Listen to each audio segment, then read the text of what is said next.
ෂණික පටස් පොඩි රිවිෂන් එකක් දාන්න හදන්නේ කලින් අපි ඉගෙන ගත්ත හල් කිරීමට අදාළව. මුලින්ම කරන්නේ මම කෙටි කාලයක් අරගෙන කලින් මම ඔයාලට උගන්වපු හල් කිරීම සහ උච්චාරණය සම්බන්ධ දේවල් ටික ටක් ගාලා මතක් කරලා දෙනවා. ඊළඟට මම කරන්නේ ටොපික් බුක් එකේ අපිට තියෙනවා හල් කිරීමට අදාළ උච්චාරණයට අදාළ පොඩි අභ්‍යාස ටිකක්. අන්න ඒ අභ්‍යාස ටික කරන්න තමයි යන්නේ.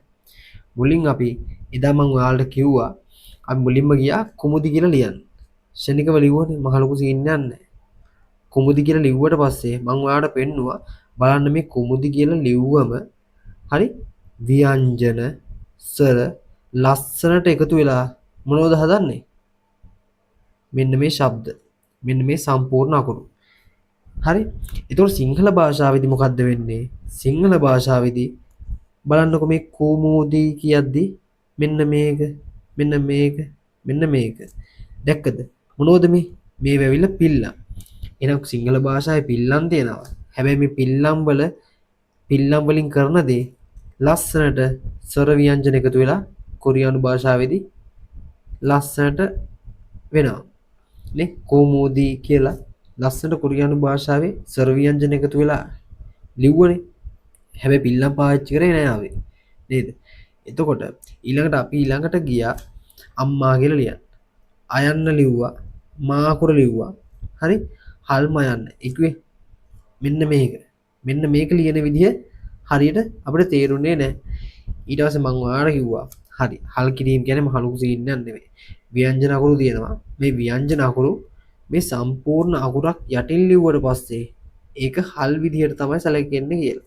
ඒ කියන්නේ මයන්න අපි මයන්න ලියන්නේ කොහොමද? මෙහෙම. එතකොට මේ මයන්න මේ ආ කියන සම්පූර්ණ අකුර යටට දැම්මට පස්සේ මේක ශබ්ද වෙන්නේ කොහොමද දන්නවද? මේක ශබ්ද වෙන්නේ අම් කියලා. කොහොමද? අම් කියලා. හරි? ඒ කියන්නේ සරලව කිව්වොත් මේ අයන්න මෙන්න දැන් මේ මොකද්ද මේ? අම්මා කියන එක. එහෙනම් මම ඔයාලට කිව්වා සම්පූර්ණ අකුරක් කියේ මොකද්ද? සම්පූර්ණ අකුරක් කියලා කියන්නේ ස්වර සහ ව්‍යංජන වල එකතුව. මේ ඇවිල්ලා සම්පූර්ණ අකුරක්. සම්පූර්ණ අකුරක් යටින් ව්‍යංජන අකුරක් ලිවීමෙන් මොකද්ද වෙන්නේ? හල් කිරීම සිදුවේ. එහෙනම් ආ කියන සම්පූර්ණ අකුර යටට මේ කියන ව්‍යංජනය මයන්න කියන ව්‍යංජනය දැම්මට පස්සේ මේක ශබ්ද වෙන්නේ අම් කියලා. හරි? එහෙනම් අපිට අම්මා කියලා ලියන්නත් පුළුවන් වුණා. ඊට පස්සේ මම පොඩි ලස්සන කේස් එකක් කිව්වා. මොකද්ද? දැන් මේ කොරියානු භාෂාවේ හල් කිරීම ගත්තට පස්සේ ව්‍යංජන අකුරු වලින් වෙනවා කිව්වේ. ඒතකොට අපි ව්‍යංජන අකුරු කීයක් ඉගෙන ගත්තද? ව්‍යංජන අකුරු 19ක් ඉගෙන ගත්තා. මේ 19 නුත් 16ක් විතරයි හල් කිරීම සඳහා යොදාගන්නේ. හරි? ඔයාලට මතකද? මම ඔයාලට ඉගෙනුවා මෙන්න මෙහෙම එකක්. එක් ඉස් හරි? මේ මොනවද? මේ ඇවිල්ලා සංයුක්ත ව්‍යංජන. සංයුක්ත ව්‍යංජන කීයක් තිබ්බද? 5ක් තිබ්බා. ඒ සංයුක්ත ව්‍යංජන පහෙන් මේ එක් කියන එක.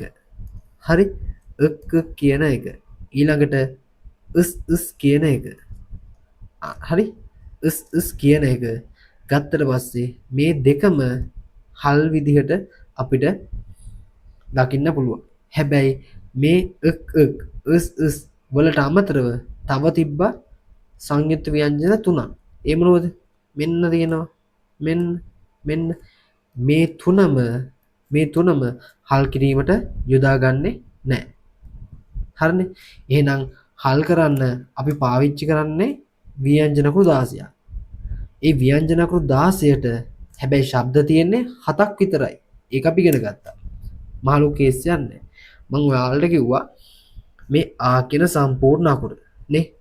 මේ දින් ආ කියන සම්පූර්ණ අකුරනේ. මේ මොකද්ද මේ? ආ කියන සම්පූර්ණ අකුර.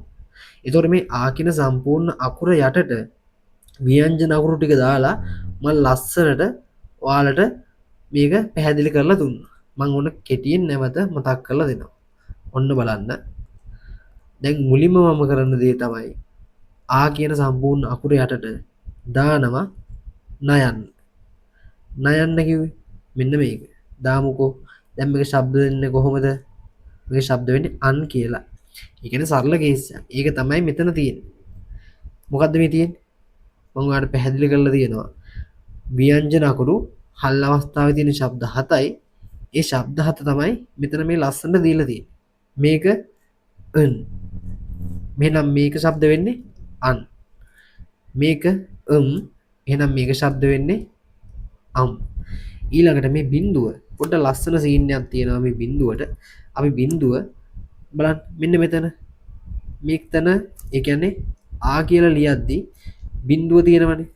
මේ බිඳුවේ ශබ්දයක් තියෙද? නෑ. එහෙනම් බිඳුව කියන ව්‍යංජනය ස්වරයක් එක්ක ඉන්නකොට නේද? මේ මොකಾದ මේ ස්වරයක්. ස්වරයක් එක්ක ව්‍යංජනයක් වන බිඳුව තියෙනකොට බිඳුවට ශබ්දයක් නැහැ. හැබැයි මේ බිඳුව හල් විදියට මොනවද? මේ බිඳුව හල් විදියට කොහෙට හරි ආපු ගමන් මොකද්ද වෙන්නේ? අං කියන ශබ්දය එනවා. නේ ශ්‍රී ලංකාව හරකගේ අං මොකද්ද? බිඳුව අං. එහෙනම් අං කියන ශබ්දය තියෙනවා. එහෙනම් මේක හල් අවස්ථාවේදී මේක ශබ්ද වෙන්නේ කොහොමද? අං කියලා. කොහොමද ශබ්ද වෙන්නේ? අං කියලා. අං. හරි අං. ඊළඟට ලාර කියලා තිබ්බා ditth උච්චාරණ ව්‍යංජනයක්. හැබැයි හල් අවස්ථාවේදී අල් කියලා විතරයි ශබ්ද වෙන්නේ. ලයන්න විතරයි තියෙන්නේ. ල් හල් ලයන්න. ඊට පස්සේ මේ පයන්න තියෙනවා මහ ප්‍රාණ පයන්න තියෙනවා මේ දෙකම හරි මේ දෙකම හල් අවස්ථාවේදී ශබ්ද වෙන්නේ up කියලා විතරයි. හරිද? එහෙනම් මේක කොහොමද ශබ්ද වෙන්නේ? up. ඒ වගේම තමයි මේකත් ශබ්ද වෙන්නේ up කියලාම තමයි. හරි? up. මේ දෙකම ශබ්ද වෙන්නේ up කියලා. එහෙනම් මේ පරිදිම මේකයි ශබ්ද වෙන්නේ කොහොමද? කියලා. ඒකේ මහලු කේසියක් නැහනේ. හැබැයි මෙන්න මේ මගුල කොහොමද ශබ්ද වෙන්නේ? අපි සාමාන්‍යයෙන් ඉගෙන ගත්තා මේක ශබ්ද වෙන්නේ කියලා. හැබැයි ඔයාලට මං කිව්වා මේක කියලා තිබ්බට හරි මේක කියලා තිබ්බට මෙන්න මෙතනදී මේක ශබ්ද වෙන්නේ අකක් කියලා නෙවෙයි. හරි මේක ශබ්ද වෙන්නේ අක් කියලා. හරි මේක ශබ්ද වෙන්නේ අක් කියලා. එහෙනම් මේක ශබ්ද වෙන්නේ අක් කියලාම තමයි මේකත් අක් කියලා තමයි. මහලු කේසියක් නැහැනේ. හරි ඒ ටික ෂේප්. ඊළඟට බලන්න මේ මොකද්ද? තයන්න. මේ මහ ප්‍රාණ තයන්න. හැබැයි මේ දෙකම හල් අවස්ථාවේදී ශබ්ද වෙන්නේ ත් කියලා. එහෙනම් මේක මේ දෙකම ශබ්ද වෙන්නේ අත් කියලා. ඒක ඉතින් ගින්නක් නෑනේ. සරල කේසියක්. ඊට පස්සේ මම ඔයාලට පොඩි කතාවක් කිව්ව නේද? සෙජුන් රජතුමා තමයි මේ හල් කිරීම හදාහදා හිටියේ. මෙන්න මෙතෙන්ට යනකම් සෙජුන් රජතුමා ලස්සනට හදාගෙන ගියා. ඊට පස්සේ සෙජුන් රජතුමාට නිදිමතක් ඇවිල්ලා නිදා ගන්න ගියා. ඊට පස්සේ පුරෝහිතයා තමයි මේ ටික හැදුවේ. සෙජුන් රජතුමා කිව්වා මේ අකුරු ටිකටත් මොනවා හරි ශබ්ද ටිකක් දාලා රටවැසියන්ට දෙන්න කියලා. මූ කම්මැලි මොකද්ද කරේ? මේ ඔක්කොම ටිකටත් ත් කියලා කියාපිය කියලා කිව්වා. එහෙනම් මේ ටිකත් ශබ්ද වෙන්නේ කොහොමද? හල් අවස්ථාවේදී ත් කියලාම තමයි. මම ඔයාලට මේක මතක තියාගන්න ලේසි වෙන්න පොඩ්ඩක් කඩලා පෙන්නන්න. ඒ කිව්වේ එකක් සයන්න අනිත් එක සයනු දෙක. මේ දෙකම හල් අවස්ථාවේදී ශබ්ද වෙන්නේ ත්. ඊළඟට චාජ කියන ditth උච්චාරණ ව්‍යංජනය ඊළඟට මහ ප්‍රාණ චයන්න. මේ දෙකත් හල් අවස්ථාවේදී ශබ්ද වෙන්නේ ත්. ඊළඟට හයන්න. ඔක මහ ලොකු දෙයක් නෙවෙයි. හයන්නත් ශබ්ද වෙන්නේ ත් කියලාම තමයි.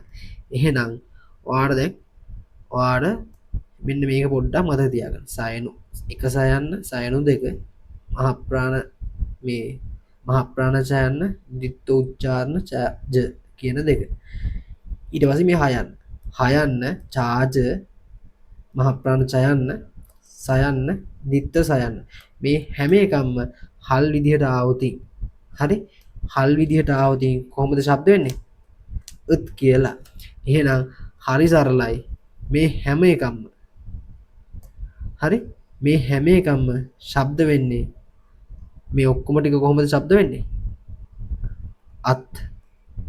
මේ ඔක්කොම වචන ටික ශබ්ද වෙන්නේ අත් කියලා. එන සරල කේස් යන්නේ. ඇති දෙයක් නෑ. ඊට පස්සේ ඊළඟට අපි ගියේ මොකටද? මෙන්න මේ එකිනෙකට වෙනස් හල් ලකුණු දෙකක් තියෙද්දි එකිනෙකට වෙනස් හල් ලකුණු දෙකක් තියෙද්දි ශබ්ද වෙන විදිහ තෝරන්න. මේක ශබ්ද වෙන්නේ තල් කියලා නෙවෙයි. මේක එන ශබ්ද වෙන්න ඕන එක්ක තල් කියලා නැත්තම් තක් කියලා. ඒ කිව්වේ එකිනෙකට වෙනස් ව්‍යංජන දෙකක් තිබ්බට මේ දෙකම හල් අවස්ථාවේ ශබ්ද වෙන්නේ නැහැ. එහෙනම් අපි තෝරගන්න ඕන මේ අකුරු දෙකෙන් මොන අකුරුද හල් විදිහට ශබ්ද වෙන්නේ කියලා. නේ? ඕකට මම මොකද්ද කරේ? සූත්‍රයක් කියලා දුන්නා. මන්ත්‍රයක් කියලා දුන්නා. මම ඔයාලට කිව්වා එකිනෙකට වෙනස් ව්‍යංජන මෙන්න මේ විදිහට කොරියානු භාෂාවේ 11ක් තියෙනවා. හරි? මේ 11 අපිට මතක තියාගන්න අමාරුයි මොන එකද ශබ්ද වෙන්නේ කියලා හල් අවස්ථාවේදී. ඒ හින්දා මම ඔයාලට කිව්වා පොඩි මන්ත්‍රයක්. මොකක්ද මේ මන්ත්‍රය? ඒ මන්ත්‍රය ඇවිල්ලා ඉල්පකම්. ඒකේ ඔන්න මම ලියනවා ඉල් ප එකේ මහ ප්‍රාණ පයන්න කම්. හරි? ඉල්පකම් ඉල් හරි? ඔන්න බලන්න ඉල් ප කම්. මම ආයෙවාට මේක මේ පැත්තෙන් ලියනවා. ලයන්න ගත්ත එළියට. මහ ප්‍රාණ පයන්න. හරි? ඊට පස්සේ කයන්න එසේම යන්න. ඉල්පකම් ඉල්පකම් මේක ඇවිල්ලා මන්ත්‍රයක්. මොකක්ද දන්නවද ඔයා මේ මන්ත්‍රය දාලා කරන්නේ? ඔයාට අග්ගාලා එකිනෙකට වෙනස් ව්‍යංජන දෙකක්. මොකද්ද? එකිනෙකට වෙනස් ව්‍යංජන දෙකක් දැක්ක ගමන් ඔයා මොකක්ද දන්නවද කරන්න ඕන? ඔයා එකිනෙකට වෙනස් ව්‍යංජන දෙකක් දැක්ක ගමන් මුලින්ම බලනවා මේ කෙලවරේ තියෙන්නේ ලයන්නක්ද කියලා. ලයන්නක් නෙවෙයි නම් තියෙන්නේ ඔයා ශබ්ද කරන්නේ ඒ වචනය කොහොමද? අපි කිව්වා මෙතන පළවෙනි හල් අකුරු දෙකෙන් පළවෙනි අකුරු විදිහට තියෙන්නේ ලයන්නක් නෙවෙයි නම් අපි හැමතිස්සෙම හල් කරද්දී අපි ශබ්ද කරන්නේ ඒ කෙලවරේ තියෙන ව්‍යංජන අකුරේ. හරි? ඊට පස්සේ ආයෙ කිව්වා අපි එකිනෙකට වෙනස් ව්‍යංජන අකුරු දෙකක් තියෙනවා. හැබැයි පළවෙනි අකුර ලයන්න. ලයන්නක් දැක්ක ගමන් මොකක්ද අපි කරන්නේ? ඉල්පකම් කියන මන්ත්‍රය දානවා. ඒ කිව්වේ ඉල්පකම්. ඒ කිව්වේ මෙන්න මේ තුනෙන් එකක්ද බලනවා තියෙන්නේ හල් අකුරු විදිහට. බැරි වෙලාවත් තියෙන්නේ මේ තුනෙන් එකක් නම්. මේ තුනෙන් එකක් නම් තියෙන්නේ අපි ශබ්ද කරන්නේ මොකද්ද? දෙවෙනි අකුර. දෙවෙනි එක තමයි ශබ්ද කරන්නේ. හරි? දෙවෙනි එක තමයි ශබ්ද කරන්නේ. හැබැයි මේ තුනෙන් එකක් නෙවෙයි නම් තියෙන්නේ මොකද්ද අපි කරන්නේ? පළවෙනි අකුරෙන් ශබ්ද කරනවා. පළවෙනි අකුරේ ඒකෙවි ලයන්නේ ශබ්ද කරනවා. පොඩි සරල කේසියක්. මේක පොඩ්ඩක් තේරුම් ගන්න අමාරුයි කියන්නේ ඔයාලට මේ මගේ කොහොමද සම්පූර්ණ දේශනාව අහලා නැහැ. ඒක බලලින් මේක තේරෙන්නේ නැත්තම්. මොකද මම මෙතන කරන්නේ උගන්වනව නෙවෙයි නැවත මතක් කර දීම. හරි? මේ විදිහට මම ඔයාලට කිව්වා ශබ්ද වෙන හල් අකුරු තෝරගන්න. ඊළඟට අපි කෙලින්ම ගියේ මොකටද? හල් අවසන්. ඊට පස්සේ අපි ගියේ උච්චාරණයට. හරි? උච්චාරණයට ගියේ. මෙන්න මේක පොඩ්ඩක් ඕන මතක තියාගන්න. මොකද්ද මේ? මේ ඇයිල පබ්දා. ඒ කියන්නේ පාගනවා. ස්ටෙප් කරනවා. පය තබනවා. හරි? ඒකට තමයි මේ පබ්ද කියන්නේ. මේක විතරක් අර මන්ත්‍රයට වැඩ කරන්නේ නැහැ. ඒ කිව්වේ දැන් උදාහරණයට මේක බලන්න ඉල්පකම් කියන මන්ත්‍රයට අහු වෙනවද? ඉල්ප ඉල්ක ඉල්ම් ඉල්පකම් කියන මන්ත්‍රයට අහු වෙනවද? නෑනේ. මොකද මහ ප්‍රාණ පයන්න තමයි තියෙන්න ඕන. මහ ප්‍රාණ පයන්නක් නෙවෙයි තියෙන්නේ. එහෙනම් මේක ඉල්පකම් කියන මන්ත්‍රයට අහු වෙන්නේ නැහැ. එහෙනම් මේක ශබ්ද වෙන්න ඕන කොහොමද?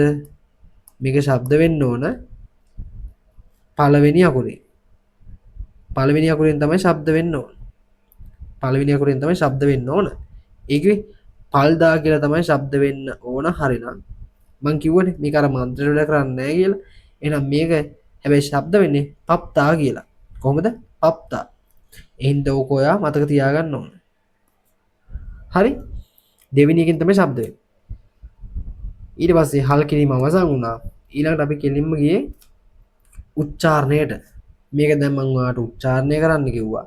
මේක අපිට උච්චාරණය කරනව නම් කොහොමද ඕ මෝ හල් අකුරක් විදිහට කයන්න මොක් ඊට පස්සේ බිඳුව ඕ කොහොමද ශබ්ද වෙන්නේ ඕ කියලා ඊට පස්සේ මේ මොකද්ද යෝ එහෙනම් මේක හරිනම් ශබ්ද වෙන්න ඕන කොහොමද හරිනම් මේක ශබ්ද වෙන්න ඕන මෝ ක් මොක් කියලා එකක් මොක් ඕයෝ මොක් ඔයෝ කියලා තමයි ශබ්ද වෙන්න ඕන හැබැයි මං කිව්වා කොරියානු ජාතික මොක්කොයෝ හරි මොක්කොයෝ එහෙම නැත්නම් මොකෝයෝ එහෙම ශබ්ද කරන්නේ නැහැ කියලා පොඩි සීන් එකක් වෙනවා කියලා මං ඔයාලට කිව්වා මොකද්ද කොරියානු ජාතිකයන් ඔවුන්ගේ උච්චාරණ පහසුව තකා එයාලා හල් පැන්නුම් නීතිය කියලා එකක් අනුගමනය කරනවා ඒක මං ඔයාලට ඉගෙනුවා කොහොමද ඉගෙනුවේ හල් පැන්නුම් නීතිය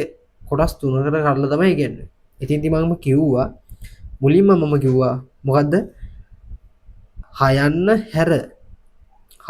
හැර වෙනත් හල් ව්‍යංජන අකුරකට හල් ව්‍යංජන අකුර දැන් මේ වචනය මම දැම්මේ ඔයාට උදාහරණයකට මෙතන හල් අකුරක් පෙන්න මේ තියෙන්නේ කයන්න හරි මේක හයන්නද නෑ එහෙනම් හයන්න හැර වෙනත් ඕනම හල් ව්‍යංජන අකුරකට හරි පසුව ඇති සම්පූර්ණ අකුරකට මේ හල් කයන්නට පසුව ඇති සම්පූර්ණ අකුරේ ඒ කියන්නේ ව්‍යංජන ධන ස්වර සම්පූර්ණ අකුරේ බලන්න බිඳුව කියන ව්‍යංජනය තියෙනවා එහෙනම් බිඳුව ව්‍යංජනය තිබේ නම් මොකද්ද වෙන්නේ හල් පැන්නුම් නීතිය ක්‍රියාත්මක වෙනවා හරි ඒකේ සරලව ගොතේ මේ අකුර පයින්නවා මෙතෙන්ට ඊට පස්සේ ඔක පොඩි සීන් එකක් තියෙනවා කොහොමද අපි එක කැඩුව කෑලි තුනකට සාමාන්‍ය හල් පැන්නුම ಜಾති දෙකක ද්විත්ව හල් පැන්නුම එකම ಜಾතියේ ද්විත්ව හල් පැන්නුම කියන්නේ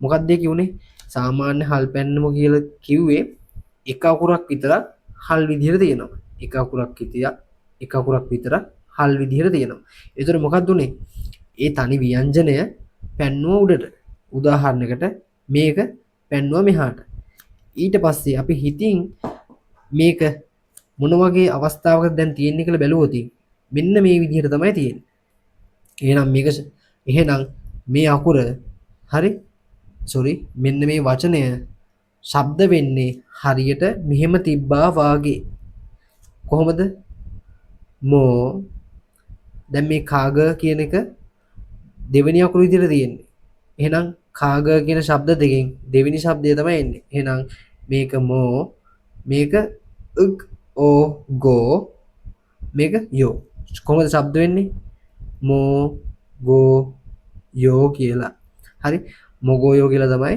මේක ශබ්ද වෙන්නේ මහලු කේස් යන්නේ අන්න ඒ වගේ තමයි ඊට පස්සේ උප් ආ පා මේක පයින්නවා මෙහාට ඊට පස්සේ තයන්න ගත්තට පස්සේ තාද කියලා ශබ්ද දෙකක් තියෙනවා වචනයක පළවෙනි අකුර නම් විතරයි මේක නැත්තම් මේක එහෙනම් මෙතන ශබ්ද වෙන්න ඕන කොහොමද මේ බිඳුවට ඵලයෙන් යන්න කියලා තයන්න පයින්නවා බිඳුව ළඟට ඊට පස්සේ ඒක හරියට මෙන්න මේ වගේ හරි දැන් මේක ශබ්ද වෙන්න ඕන ඒකුවේ මේක ශබ්ද වෙන්න ඕන හරිම විදිය කොහොමද පා දා යෝ කියලා නේ පදා යෝ කියලා තමයි මේක ශබ්ද වෙන්න ඕන ඕකට තමයි හල් පැන්නුම් නීතිය කියලා කියන්නේ මහලු දෙයක් නෙවෙයි මේක එතකොට ಜಾති දෙකක දිත්ත හල් පැන්නුම ගත්තට පස්සේ ಜಾති දෙකක දිත්ත හල් පැන්නුම ගත්තට පස්සේ ඉතින්ද උනේ මොකද්ද ಜಾති දෙකක අකුරු දෙකක් හල් විදිහට තියෙනවා හරි හිතන්න මොකක් හරි එක වගේව නෙවෙයි දැන් මේ වැවිලා එකම අකුරු නෙවෙයි වර්ග දෙකක් එකිනෙකට වෙනස් ව්‍යංජන දෙකක් හල් විදිහට තිබ්බට පස්සේ මොකක්ද දන්නවද වෙන්නේ උදාහරණයක් තමයි මේ දීලා තියෙන උදාහරණය වෙන්නේ මොකද්ද දන්නවද මේ ව්‍යංජන අකුරු හල් විදිහට තියෙන මේ ව්‍යංජන අකුරු දෙකෙන් මේ කෙලවරේ තියෙන එක විතරක් මොකද්ද වෙන්නේ පයින්නවා මෙතෙන්ට ඊට පස්සේ මේ වචනේ ශබ්ද වෙන්නේ හරියට මෙහෙම තිබ්බා වාගේ දැන් මේ වචනය ශබ්ද වෙන්නේ මෙහෙම තිබ්බා වාගේ හරි එහෙනම් මේ වචනේ ශබ්ද වෙන්නේ කොහොමද E L මේක ක් ඕ මේ හරිද නෑ වැරදි දෙවෙනි ශබ්දය මොකද්ද ක් ඕ කොහොම ශබ්ද වෙන්නේ ගෝ මේක යෝ එහෙනම් මේ වචනේ ශබ්ද වෙන්නේ කොහොමද ඉල් ගොයෝ කියලා හරිනේ ඉල් ගොයෝ කියලා තමයි මේ වචනය ශබ්ද වෙන්නේ ඕකල තමයි දිත්ත උච්චාරණ දිත්ත හල් පැන්නුම කියලා කියන්නේ දිත්ත හල් පැන්නුම කියන්නේ මෙන්න මේක දැන් බලන්න මේ හල් පැන්නුම කියලා එකක් තිබ්බේ නැත්තම් මේක ශබ්ද වෙන්නේ කොහොමද ඔන්න බලමු මේක ශබ්ද කරේ කොහොමද ඊ ඊට පස්සේ එකිනෙකට වෙනස් ව්‍යංජන අකුරු දෙකක් තියෙනවා මොකද්ද කරන්නේ අල්පකම් දාන්න ඕන ලයන්නනේ කෙලවරේ අකුරු අල්පකම් දැම්ම ගමන් අල්පකම් කියන මන්ත්‍රයට අහු වෙනවා එහෙනම් ශබ්ද වෙන්නේ කොහොමද දෙවෙනි අකුර එහෙනම් එක් ඊට පස්සේ මෙතන ඕ මේක යෝ ඒතර මේ වචනය හල් පැන්නුම් නීතිය කියලා එකක් තිබ්බේ නැත්තම් ශබ්ද වෙන්නේ ඉක්කොයෝ කියලා හරි හැබැයි මේක ඇත්තම ශබ්ද වෙන්නේ කොහොමද ඉල් ගොයෝ කියලා ආට තේරුණා නේද මේ කොරියානු ජාතිකයෝ යාළගේ උච්චාරණය වචනයක් උච්චාරණය කරන්න පහසු වෙන විදිහට තමයි මේකට මේ හදාගෙන තියෙන්නේ සරල වැඩක් ඉතින් පොඩ්ඩක් කාලයක් මුල් දවස්වල මේක අමාරු වගේ තේරුණාට මේක පුරුදු වුණාට පස්සේ ඔයාලට මාර ලේසියි ඊට පස්සේ හල් පැන්නුම් වල අන්තිම එක ඒ මොකද්ද එකිනෙකට සමාන හරි එකිනෙකට සමාන අකුරු හල් විදිහට තිබ්බා මෙහෙම අවස්ථා දෙකකදී නේද එතකොට මේ අකුරු කොයි හරි තැනකදී හල් විදිහට තිබ්බොතින් ඊළඟට මේ හල් අකුරට පස්සේ හල් අකුරෙන් පස්සේ තියෙන සම්පූර්ණ අකුරේ ව්‍යංජනයේ විදිහට බිඳුවක් තියෙනවා නම් ඒ කිව්වේ සරලවම ගත්තොත් මෙන්න හල් අකුරු දෙක හල් අකුරෙන් අල්ලපු පැත්තේ බිඳුවක් තියෙනවා නම් මොකද්ද වෙන්නේ කෙලින්ම ශබ්ද වෙන්නේ මේ දෙක එක්කෙනෙක් විතර පයින්නේ දෙන්නම පයින්නවා එක්කෙනෙක් පැන්නොත් අනිත් එක්කෙනාට පාළුයි දෙන්නම ඒ හින්දා පයින්නවා එතකොට මේ වචනේ ශබ්ද වෙන්නේ හරියට මෙහෙම තිබ්බා වාගේ හරිද එහෙනම් මේක හරිනම් ශබ්ද වෙන්න ඕන අපි ඉගෙන ගත්ත it ඊට පස්සේ මේක ඕ මේක කොහොමද ශබ්ද වෙන්නේ යෝ it ඔයෝ කියලා ශබ්ද වෙන්න ඕන වචනය අපි මේ හල් පැන්නුම් නීතියේ පිහිටෙන් ශබ්ද කරන්නේ කොහොමද මෙන්න මෙහෙම තිබ්බා වාගේ ඒ කිව්වේ කොහොමද ශබ්ද වෙන්නේ ඊ මෙතන උස් දන ඕ කොහොමද ශබ්ද වෙන්නේ උස් සෝ එහෙනම් මේ වචනය කොහොමද ශබ්ද වෙන්න ඕන මේ වචනේ ශබ්ද වෙන්න ඕන ඊ ඉස් සෝ යෝ හරිනේ මේක යෝ මේක ඊ එතකොට අපිට මේක උස්සෝ හරිනේ එහෙනම් මේ වචනය ශබ්ද වෙන්නේ කොහොමද මේ වචනය ශබ්ද වෙන්නේ කොහොමද ඉස්සයෝ කියලා හරි තේරුණානේ වැඩි ඔච්චරයි ඔයාලට හල් කිරීම විදිහට අපි හල් කිරීම ඊට පස්සේ ආයෙ වෙනම ගැන්නුවා උච්චාරණයට දාලා කොටසක් නේ ওই ටික තමයි අපි කලින් දවසේ ඉගෙනුවේ ඒක මෙතන මම ඔයාලට කෙටියෙන් පොඩ්ඩක් මතක් කරන එක නේද හරි ඊළඟට අපි කෙලින්ම යන්නේ මොකටද දන්නවද කෙලින්ම අපි යන්නේ මේ හල් කිරීමට දාලා අභ්‍යාස ටික කරන්න මම ඒක තව වීඩියෝ එකක් විදිහට දාන්න හරි මේක බලලා ඉවර වෙලා ඊළඟට ඔයාලා බලන් තියෙන්නේ හල් කිරීමට දාලා අභ්‍යාස ටික